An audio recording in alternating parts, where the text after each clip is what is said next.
अस्सलाम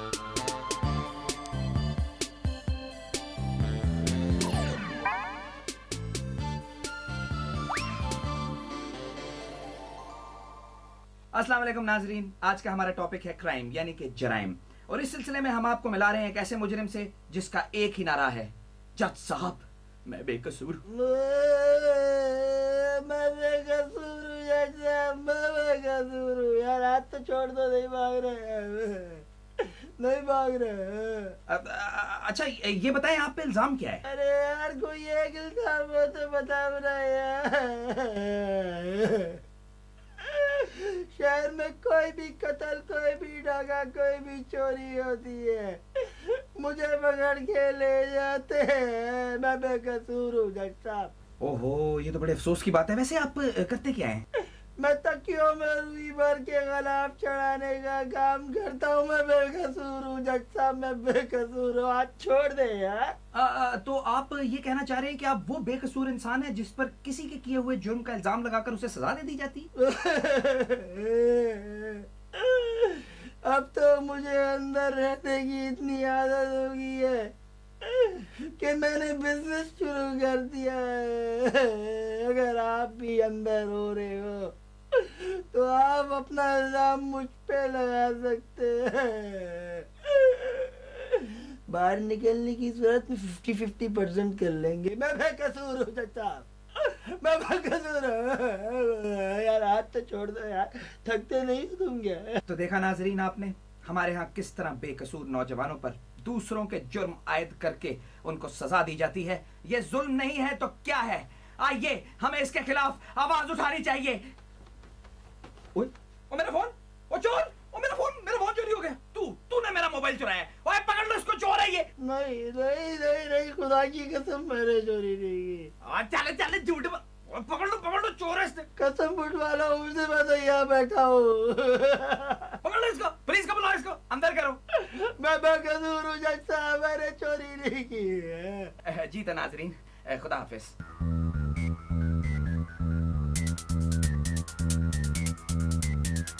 हमारे मुल्क में चावल और कपास की सनत तो मशहूर थी ही, लेकिन अब जो सनत तेजी से बढ़ रही है वो गदागरों की सनत है। मैं बात कर रहा हूँ भीख मांगने वालों की। रमज़ान के ज़माने में ये लोग मुख्तलिफ इलाकों से शहर में जमा हो जाते हैं। भीख मांगना एक आर्ट है। इसको कमर्शियल और एब्स्ट्रैक्ट आर्ट के मानंद एक नया नाम दे देना चाहिए। अफ्रीका में भीख मांगने वालों को बुंग बुंग भंगा कहते हैं। ये वहाँ पे एक आर्ट के मानंद है। पाकिस्तान में ये रुझान बड़ी तेजी से बढ़ रहा है। अब तो मोहल्लों के चौराहों में, इवन के मोहल्लों के अंदर रहने वाले लोग भी एक दूसरे से भीख मांग रहे हैं। रिपोर्ट अजमल अखंदी की। अजमल अखंदी। शुक्रिया मोहम्मद यामीन चिश्ती। भीख मांगने का ये अमल इतना ज़्यादा बढ़ गया है कि इसको ख़त्म करने का कोई असबाब समझ नहीं आते। मेरे तो ख्याल में अगर हम इन बेकारियों के साथ थोड़ी सी प्यार और मोहब्बत से पेश आएँ तो शायद वो लोग ये काम छोड़ दें। तो प्यार और मोहब्बत ज़रूरी है। बेटा बाद में आना, भी ज़रा रिपोर्ट कर रहा हूँ। मोहब्बत के साथ हम ये भिखारी की लानत ख़त्म कर। एक सेकेंड यार प्लीज़। भीख की ये लानत मोहब्बत से ख़त्म की जा सकती है। अगर एक प्लीज़ बेटा बाद में, एक मोहब्बत से बात तुझे समझ नहीं आती, तो मोहब्बत से पेश आए तो ये भिखारी आपको तंग नहीं करेंगे। बकिया रिपोर्ट के लिए चलते हैं मोहम्मद अख्तर नदीम की तरफ। अख्तर नदीम। मार मगर प्यार से। वो कौमें कभी तरक्की नहीं कर सकती जहाँ भिखारी होते हैं। इसका मतलब ये हुआ कि कोई कौम तरक्की नहीं कर सकती क्योंकि हर कौम में भिखारी हैं। इस सिलसिले में हुकूमत ने भीख मंगतों को एक अजीब से सेल में जमा किया जहाँ की सदारत भीख मंगतों के सदर ने की। हुकूमत ने जोर दिया कि भीख मंगते अपने आप अपने पैरों पे खड़े हो जाएं, तो तमाम भीख मंगते अपने पैरों पे खड़े होके बाहर चले गए। हुकूमत का ये हरबा भी नाकाम गया। रिपोर्ट आसिफ मंगी की। शुक्रिया रेहान अबड़ो। मैं मंगी ज़रूर हूँ मगर मांगता नहीं हूँ। फ़कीरों को एक जगह जमा करके जब उनसे सवाल किया गया कि तुम लोग भीख क्यों मांगते हो, तो उन्होंने हुकूमत के कुछ बड़ी बड़ी शख्सियात की तरफ निशानदेही करते हुए कहा कि हम उन शख्सियात से तो बेहतर हैं जो कि पैसे मांगते नहीं बल्कि बगैर मांगे छीन लेते हैं। ऐसे लुटेरों से भीख मांगना ही बेहतर अमल है। क्या ये अमल ऐसे लुटेरों से बेहतर है या छीन लेना एक इज्जत के बाद? तो फिर आ गया। Back to you Mohammad Shakeel. मुल्क के बजट का 1/3 इन फकीरों को जा रहा है। यानी कि अगर मुल्क का बजट 5 अरब रुपए है तो इनके पास 2 अरब रुपए जा रहे हैं। ये एक अलमिया है। फिर आप क्यों उन सेठों की तरफ उंगलियां उठाते हैं जो अरबपति हो गए हैं? वो कम से कम भीख तो नहीं मांग रहे। ये भिखारी नहीं है, ये तो खलाई मखलूके हैं। रिपोर्ट नासिर बज़मी की। शुक्रिया जैद शबाके। तो ये थी भिखारियत पे एक रिपोर्ट। अब देखना ये है कि ये भिखारियत का अमल ख़त्म होगा या ये लानत हम पे दूसरी लानतों की तरह पड़ती रहेगी, क्योंकि हम तो लानतों के आदी हो चुके हैं। इसी रिपोर्ट के साथ सड़क पे खड़े भिखारी के साथ, सर कैमरामैन मुश्ताक के साथ, प्लीज 1 रुपया दे। एक और भिखारी मजीद के साथ, सर, 1 रुपया। एक फूल बेचने वाले के साथ, सर सिग्नल पे खड़ा सर, एक दफा बात आपका तो reporter Mohammad Shakir sir, Uddin please, Chishti Multan से आया Excuse me, और excuse me, अटक जाएगा। मेरी बाजी खुदा हाफिज। सर, बाजी। नाजरीन, जराइम हमारी जिंदगी का हिस्सा बन चुके हैं। इन जराइम से निपटने के लिए हमारे साइंटिस्ट डॉक्टर दुआगो ने एक बहुत ही जबरदस्त इजाद की है। तो आइए देखते हैं। अस्सलाम वालेकुम। वालेकुम अस्सलाम। डॉक्टर साहब, आपने जराइम से निपटने के लिए क्या बना? मैंने जनाब जराइम से निपटने के लिए स्प्रे बनाया है। ये स्प्रे जो है खास किस्म की धात से तैयार किया गया है और इस स्प्रे की खास बात ये है कि इसको आप जहाँ पे भी स्प्रे करेंगे तो वहाँ पर मौजूद जराइम में मुलव्विस अफराद जो हैं वो मर जाएंगे। ओहो, ये तो बड़ी जबरदस्त इजाद है। इस स्प्रे को फौरन शहर में करवा दें। करवा दिया। तो फिर क्या रिजल्ट निकला? इस शहर के 75% पुलिस वाले जो हैं वो मर गए हैं और बाकी 25% जो है वो गशी की हालत में है। खुदा हाफिज। अड़ियो, इधर खड़ा हुआ हमारा शक्ल क्या देख रहा है? उल्टा सीधा देखो नहीं जाके।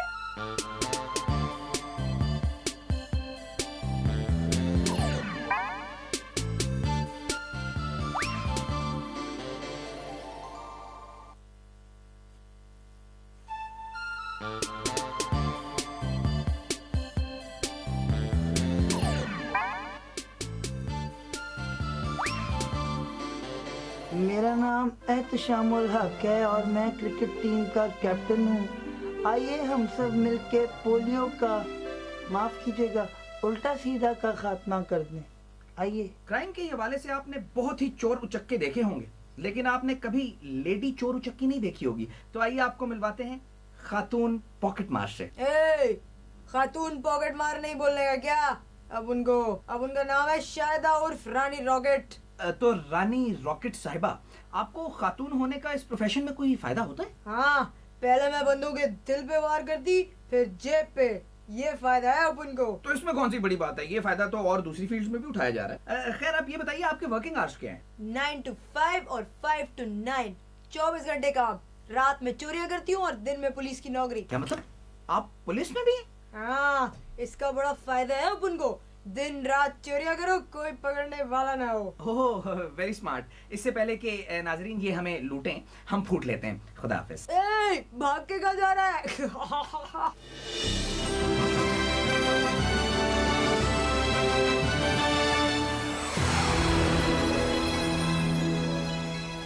आज के जमशेद का पाकिस्तान में जियोटियोपियो ने जमशेद के 5 मिशन रखे हैं। वो 5 मिशन कुछ यूं हैं। मिशन नंबर 1, उसे एक मुकम्मल अंग्रेज बनना है। मिशन नंबर 2, उसे इंग्लैंड में अपार्टमेंट लेना है, जिसके लिए उसे जियोपियोपियो ने 2 पाउंड दिए हैं। मिशन नंबर 3, उसे गोरी लड़की फंसानी है। कहाँ जा रही है? ओए, इधर आजा गोरी। गोरी है कलाइया, आजा आजा। मिशन नंबर 4, उसे भूखा सोना है। माता हमेशा ही भूखा सोता। मिशन नंबर 5, उसे अंग्रेजी जबान भी सीखनी है। आए हाय हाय हाय। पहला मिशन अंग्रेज बनने वाला तो उसने 2 मिनट में ही पूरा कर दिया। वाले मिशन पे आके वो फंस गया। Okay, mate. Here's your first lesson. Say I. हाँ, ये मुझे आता है। आई माने आँख। No, brother. I for apple. I for apple, no, I for ink. Now, I for apple. No, that's A. A for apple and I for ink. ये कैसा गोरा है, इसको अंग्रेजी नहीं आता. चलो यहाँ से, चलो. Out. I for ink and A for apple. I for apple is wrong. ये गलत. जॉर्ज ने जब गलत उर्दू बोली तो उसको किसी ने कुछ ना कहा, मगर जमशेद की गलत अंग्रेजी पे उसे फौरन पुलिस पकड़ के ले गई. यह फौरन वो फौरन नहीं है जो फौरन हो जाता है. अब जमशेद की जिंदगी का सिर्फ एक ही मकसद है, और वो मकसद यह है कि पाकिस्तानी भाइयों पर से टेररिज्म का इल्जाम हटवाना. You're under arrest. No, मैं टेररिस्ट नहीं हूँ. मैं एक अच्छा पाकिस्तानी. मैं टेररिस्ट है. कोई बताए इसको. मुजीब पान वाला. हे, तुम ब्रैडफोर्ड में रहता ना. तुम मेरी हेल्प करो इसको. मुझे अंग्रेजी नहीं आता. Listen, hey, hey, Jim, come here. Help. मैं टेररिस्ट Hey, नहीं हूँ. it's मैं टेररिस्ट नहीं हूँ. जाता.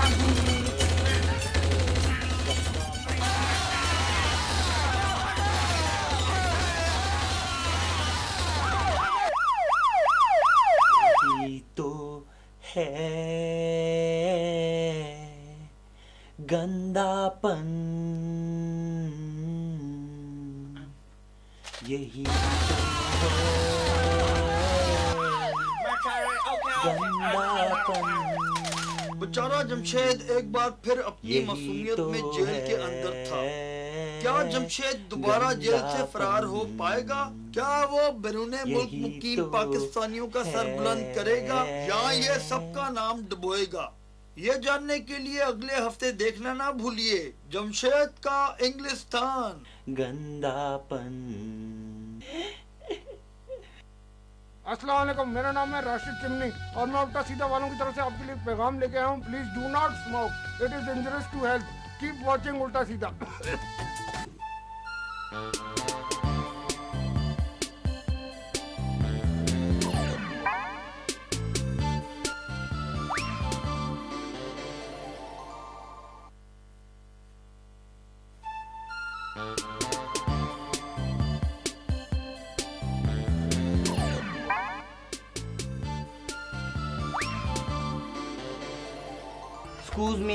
एक्सक्यूज मी भाईजान, कपड़ा ले लें सफाई का. 10 रुपए के 3 है भाईजान, प्लीज ले लें. चले 4 ले लें, छोटा भाई समझ के ले लें. एक्सक्यूज मी भाईजान, एक्सक्यूज मी. नहीं लेते तो ना लें, उल्टा सीधा ही देख लें. हमारे शायर साहब जराइम के हवाले से कोई कलाम पेश करने के लिए बेचैन है. चल भाई शुरू हो जा. जराइम जो है वो मेरा सबसे ज्यादा सेंसिटिव टॉपिक है, इसलिए मैं गुस्से में आज नज़म लिख के लाया हूँ. मुजरिमों की हो गई है शावा शावा बल्ले बल्ले. मुजरिमों की हो गई है शावा शावा बल्ले बल्ले. दंदनाते घूम रही हैं, पुलिस लगी है थल्ले. वाह वाह वाह वाह. Thank you. कितने ही खानदान हुए बर्बाद और कितने ही घर जले. कितने ही खानदान हुए बर्बाद और कितने ही घर जले. कानून का सिर्फ ये कहना है हम चले दुश्मन जले. वाह साहब, वाह साहब. और मुजरिम ये भी कहते हैं कि क्यों ना करें जुर्म जब नौकरी नहीं मिलती. वाह वाह वाह. और मुजरिम ये भी कहते हैं कि क्यों ना करें जुर्म जब नौकरी नहीं मिलती. वहाँ नौकरी मिलनी थी 5,000 की, यहाँ लाखों कमाए कल्ले. मुकर्रर मुकर्रर. ये बड़ा अहम है, ये आप जरूर सुने.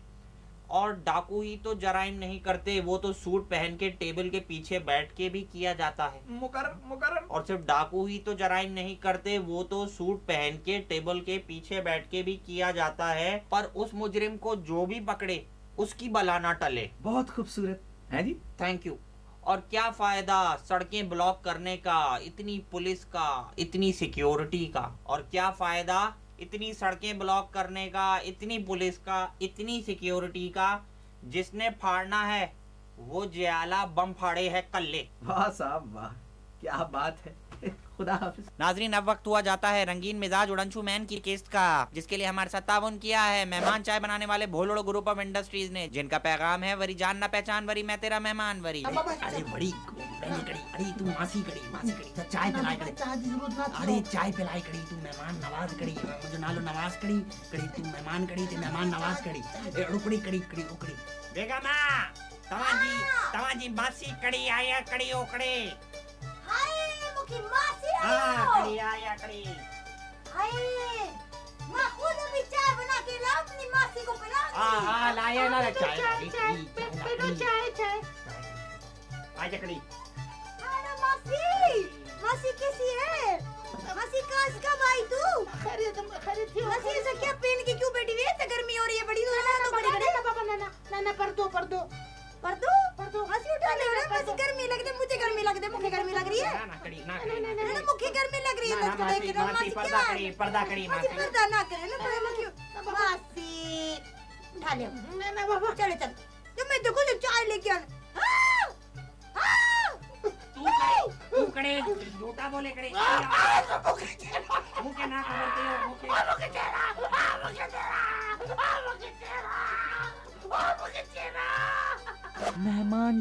मेहमान जो चूरो चूरो चा।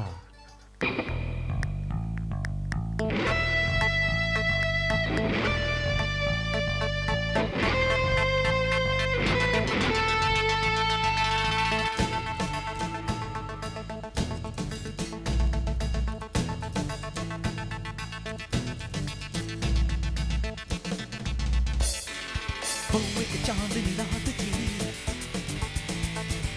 सबके मुंह पे ये बात थी। एक चांदनी रात थी, सबके मुंह पे ये बात थी। ये जुल्म जो हो रहा है, न रात को कोई सो रहा है। ये जुल्म जो हो रहा है, न रात को कोई सो रहा है। ऐसे में हमको बचाएगा कौन? उड़नछू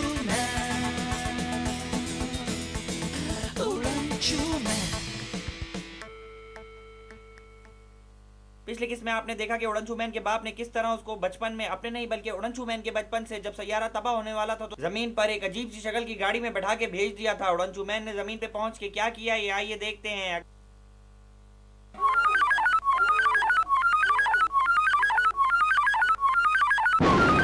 और इसी तरह 20 साल गुजर गए और वो बच्चा जो बड़ी मुश्किल से पैदा हुआ था बहुत आसानी से जमीन पर पहुंच गया। Hi hello sub inspector Firoz reporting sir. Doctor Bingo ने मशकूर टावर के ग्राउंड फ्लोर पर बहुत से मासूम, बेगुनाह और बदसूरत शहरियों को यरगमाल बना लिया है। सिचुएशन बहुत ही पेचीदा और गंभीर सूरत इख्तियार कर चुकी है सर। ओहो, पुलिस भी आ गई है। कोई बात नहीं, निपट लूंगा। पेचीदा कैसे और गंभीर कैसे? पेचीदा ऐसे कि डॉक्टर बिंगो ने इस वक्त बहुत से मासूम, बेगुनाह और बदसूरत शहरियों को अपनी बंदूक के निशाने पर रखा हुआ है और हमारे अंदर जाने के लिए हेलीकॉप्टर से भी कोई रास्ता नहीं है। और गंभीर का लफ्ज़ वो सर मैंने वैसे ही आपको इम्प्रेस करने के लिए इस्तेमाल किया था। तो तुम मेन गेट से क्यों नहीं दाखिल हो जाते? सर हेलीकॉप्टर का मेन गेट से दाखिल होना भी खतरनाक है। दरवाजे से घुसने की सूरत में ना सिर्फ हेलीकॉप्टर की पंखड़ियों को रगड़ लगने का अंदेशा है बल्कि मेन गेट का शीशे का दरवाजा भी टूट सकता है सर। तो अब तुम क्या कर रहे हो? मैं सर हेलीकॉप्टर में चक्कर ले रहा हूँ, बहुत मजा आ रहा है। शर्म नहीं आती? वहाँ डॉक्टर बिंगो इतने बेगुनाह, मासूम और बदसूरत शहरियों को हॉस्टेज बना के खड़ा है और तुम मज़े से हेलीकॉप्टर के चक्कर ले रहे हो। शर्म नहीं आती? फौरन ऑफिस से मुझे भी पिक करो, दोनों मिलके चक्कर लेंगे हम। क्या बॉस और सब इंस्पेक्टर फिरोज मिलकर हेलीकॉप्टर के चक्कर लेंगे? क्या डॉक्टर बिंगो मासूम, बेगुनाह और बदसूरत शहरियों को जान से मार डालेगा या उड़नछू मैन ऐन वक्त पे पहुंच के सब कुछ अंडर कंट्रोल कर लेगा? ये जानने के लिए देखना ना भूलिए जमशेद का इंग्लिस्तान, माफ कीजिएगा, उड़नछू मैन, अगले हफ्ते सिर्फ उल्टा सीधा पर।